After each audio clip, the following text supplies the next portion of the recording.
Salut à toutes et à tous, c'est Bob. Aujourd'hui on se retrouve pour une nouvelle vidéo et on va parler du Grand Prix d'Autriche. La semaine dernière avec le Grand Prix de France, la Formule 1 s'engageait dans un triple header, c'est-à-dire 3 courses en 3 semaines.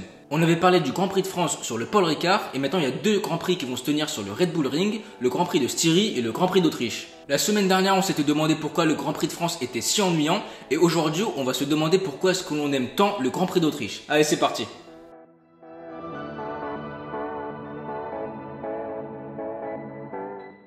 Le Grand Prix d'Autriche est un vrai Grand Prix historique, mais aujourd'hui on va se concentrer uniquement sur son époque moderne, sur le circuit qui est détenu par Red Bull et qui en a vraiment fait son Grand Prix à domicile. Il a quasiment toujours donné du spectacle et des moments mémorables. Je pense à la première ligne Williams en 2014, l'accrochage entre Rosberg et Hamilton, ou encore la course folle de Verstappen en 2019 pour finir sur ce fameux dépassement sur Leclerc, ou même les derniers tours de Lando Norris la saison dernière.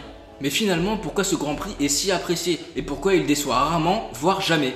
Alors déjà, le circuit est très court, seulement 10 virages selon la Formule 1 et 8 en réalité. Il est surtout très rapide, un tour se boucle en un peu plus d'1 minute et ça donne des écarts vraiment très serrés, surtout en qualification. Ce qui est top au Red Bull Ring, c'est le fait qu'il y ait des gros freinages en bout de ligne droite. Ça veut dire qu'en bout de ligne droite, il est possible d'aller faire les freins et de dépasser. Mais ce qui est surtout très important, c'est qu'en plus des gros freinages, il y a différentes trajectoires dans les zones de dépassement. Il est possible de doubler à l'extérieur, à l'intérieur, mais aussi possible de bien défendre. Et ça nous donne souvent des enchaînements roue contre roue magnifiques. Et vu qu'il y a plusieurs lignes droites et zones de dépassement qui se suivent, comme le fait d'avoir 3 zones DRS d'affilée, c'est possible de redoubler directement après s'être fait dépasser. La majorité des virages peuvent se passer à 2 de front, c'est vraiment impressionnant, surtout quand les pilotes passent roue contre roue dans le double gauche.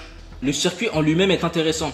Déjà parce qu'il a un dénivelé important, 63 mètres, le 3e virage par exemple est sur une vraie montée, ça permet de freiner très tard, et le 4e virage est tout en descente. Il est très facile de bloquer les roues intérieures et partir tout droit dans les graviers. Le fait que le circuit soit en altitude, environ 700 mètres, amène plus de problèmes techniques, des freins plus chauds, et ça pourrait vraiment jouer cette année.